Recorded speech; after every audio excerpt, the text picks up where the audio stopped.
Welcome to our channel. Thank you for visit. Please subscribe and share. Okay.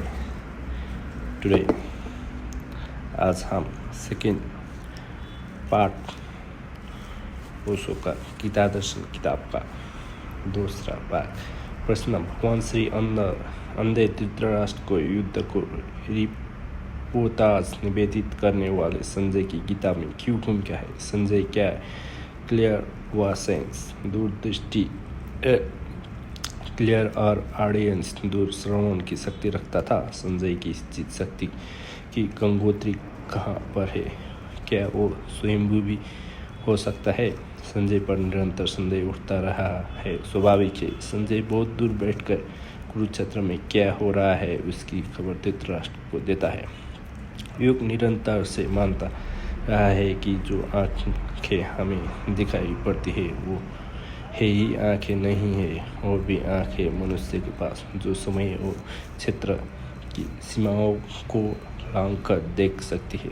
लेकिन योग क्या कहता है? इससे जो कहता है वो सभी होगा ऐसी नहीं है। संदेह होता है मन को इतने दूर संजय कैसे देख पाता है? क्या वो सर्वज्ञ है? नहीं। पहली तो बात ये कि दूरदृष्टि क्लियर अवेंस कोई बहुत बड़ी शक्ति नहीं है। सर्वज्ञ से उसका कोई संबंध नहीं है, बड़ी छोटी शक्ति है। और कोई भी व्यक्ति चाहे तो थोड़े ही श्रम से विकसित कर सकता है। और कभी तो ऐसा भी होता है कि प्रकृति की किसी भूल चूक से वो शक्ति किसी व्यक्ति को सहज भी विकसित हो जाती है। एक व्यक्ति है अमेरिका में अभी मौजूद, नाम है टेड सीरियो। उसके संबंध में दो बातें कहना पसंद करूँगा तो संजय समझना आसान हो जाएगा, क्योंकि संजय बहुत दूर है समय में हमसे और न मालूम किस दुर्भाग्य के क्षण में हमने अपने समस्त पुराणों ग्रंथ को कपोकल्पना समझना शुरू कर दिया है।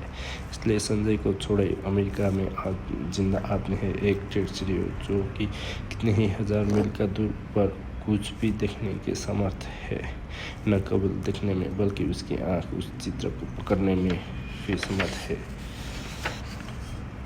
ये हम यहाँ बैठकर यहाँ जो चर्चा कर रहे हैं, न्यूयॉर्क में बैठे हुए टेड सीरियो को अगर कहा जाए कि अहमदाबाद में इस मैदान पर क्या हो रहा है, तो वो 5 मिनट आँख बंद करके बैठ रहेगा, फिर आँख खोलेगा और आँख में आप सबकी बैठी हुई तस्वीर दूसरे देख सकते हैं। और उसकी आँख में जो तस्वीर बन रही है उसका कैमरा फ़ोटो भी ले सकता है। हज़ारों फ़ोटो लिए गए हैं, हज़ारों चित्र लिए गए हैं। और टेड सीरियो की आँख कितनी ही दूर पर किसी भी के चित्र पकड़ने में समर्थ है, न केवल देखने में बल्कि चित्र पकड़ने में। टेड सीरियो की घटना ने दो बात साफ कर दी है। एक तो संजय कोई सर्वज्ञ नहीं है, क्योंकि टेड सीरियो बहुत साधारण आदमी है, कोई आत्मज्ञानी नहीं है। टेड सीरियो को आत्मा का कोई भी पता नहीं है। टेड सीरियो की जिंदगी में साधुता का कोई भी नाम नहीं है। लेकिन टेड सीरियो के पास एक शक्ति है, वो दूर देखने की विशेष है शक्ति है। कुछ दिनों पहले स्कैंडिनेविया में एक व्यक्ति किसी दुर्घटना में जमीन पर गिर गया। कार से उसके सिर को चोट लग गई और अस्पताल में जब वो होश में आया तो बहुत मुश्किल में पड़े।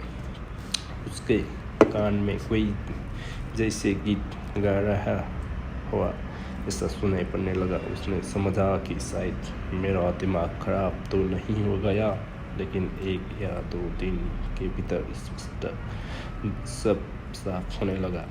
और तब तो ये भी साफ हुआ कि 10 मिनट के भीतर जो रेडियो स्टेशन था उसके कान ने उस रेडियो स्टेशन को पकड़ना शुरू कर दिया है। फिर उसके कान का सारा अध्ययन किया गया और पता चला कि उसके कान में कोई भी विशेषता नहीं है, लेकिन चोट लगने से कान में छिपी कोई शक्ति सक्रिय हो गई है। ऑपरेशन करना पड़ा, क्योंकि अगर 24 घंटे ऑन ऑफ करने का तो कोई उपाय नहीं था। अगर उसे कोई स्टेशन सुनाई पड़ने लगे तो वो आदमी पागल ही हो जाए। पिछले 2 वर्ष पहले इंग्लैंड में एक महिला को दिन में ही आकाश के तारे दिखाई पड़ने शुरू हो गए। वो भी एक दुर्घटना में हुआ, छत से गिर पड़ी और दिन में आकाश के तारे दिखाई पड़ने शुरू हो गए। तारे तो दिन भी आकाश में होते हैं, कहीं चले नहीं जाते, सिर्फ सूर्य के प्रकाश के कारण ढक जाता है। रात फिर उगड़ जाता है प्रकाश हट जाने से, लेकिन आंखें अगर सूर्य के प्रकाश को पार करके देख पाए तो दिन में भी तारों को देख सकती है। उस स्त्री की भी आँख का ऑपरेशन ही करना पड़ा। ये मैं इसलिए कह रहा हूँ कि आँख में भी शक्तियाँ छिपी है जो दिन में आकाश को तारा को देख ले।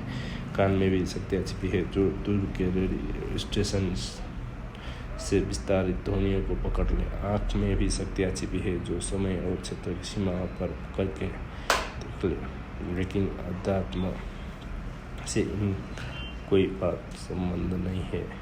तो संजय को बहुत आध्यात्मिक व्यक्ति हो ऐसा नहीं है। संजय विशिष्ट व्यक्ति जरूर है। वो दूर युद्ध के मैदान पर हो रहा है, उसे देख पा रहा है, और संजय को इस शक्ति के कारण कोई परमात्मा कोई सत्य की उपलब्धि हो गई है, और ऐसा भी नहीं है। संभावना तो यही है कि संजय इस शक्ति का प्रयोग करके ही समाप्त हो गया हो।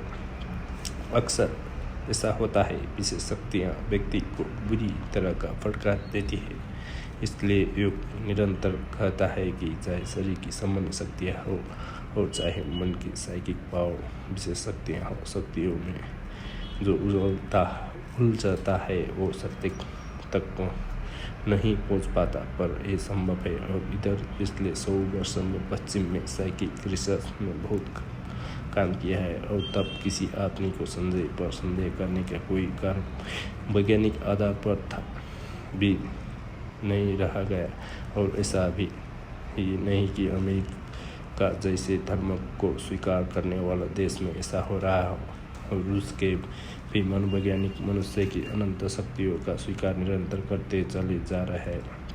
और अभी चांद पर जाने की घटना के कारण रूस और अमेरिका सारे मनोवैज्ञानिक पर एक नया काम आ गया है, और वो ये है कि यंत्रों पर बहुत भरोसा नहीं किया जा सकता है। और जब हम अंतरिक्ष की यात्रा पर पृथ्वी के वासियों को भेजेंगे तो हम उन्हें गहन खतरे में भेज हैं, और अगर यंत्र जरा भी बिगड़ जाए तो इससे हमारे संबंध सदा टूट जाएंगे, और फिर हम कभी पता भी नहीं लगा सकेंगे कि वो यात्री कहाँ खो गए, वो जीवित है जीवित नहीं है, वो किसी अनंत में भटक गए हैं, हम कोई भी पता न लगा सकेंगे। इसलिए एक सब्स्टिट्यूट, एक परिपूरक व्यवस्था की तरह दूर से बिना यंत्र के देखा जा सके, सुना जा सके, खबर भेजी जा सके, इसके लिए रूस और अमेरिका दोनों की वैज्ञानिक पर सलाह अति आतुर है। और बहुत देर ना होगी कि रूस और अमेरिका दोनों पास संजय होंगे, हमारे पास नहीं होंगे। संजय कोई बहुत आध्यात्मिक व्यक्ति नहीं है, लेकिन संजय के पास एक विशेष शक्ति है जो हम सबके पास भी है और विकसित हो सकती है।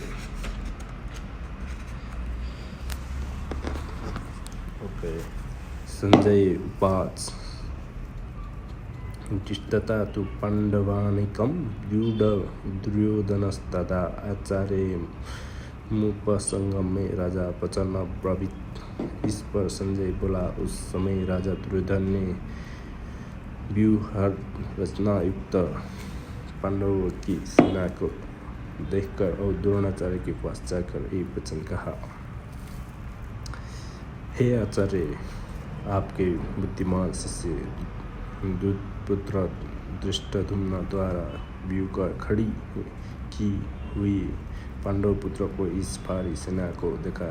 इस सेना में बड़े बड़े धनुष वाले युद्ध में भीम और अर्जुन से समान बहुत से शूरवीर हैं, जैसे सत्य और विराट तथा महारथी राजा द्रुपद और धृष्टकेतु, चेकितान तथा बलवान काशीराज, पुरोजित, कुंतीभुज और मनुष्य में श्रेष्ठ सभी है। और पराक्रमी योद्धा मनु तथा बलवान उत्तम मौजा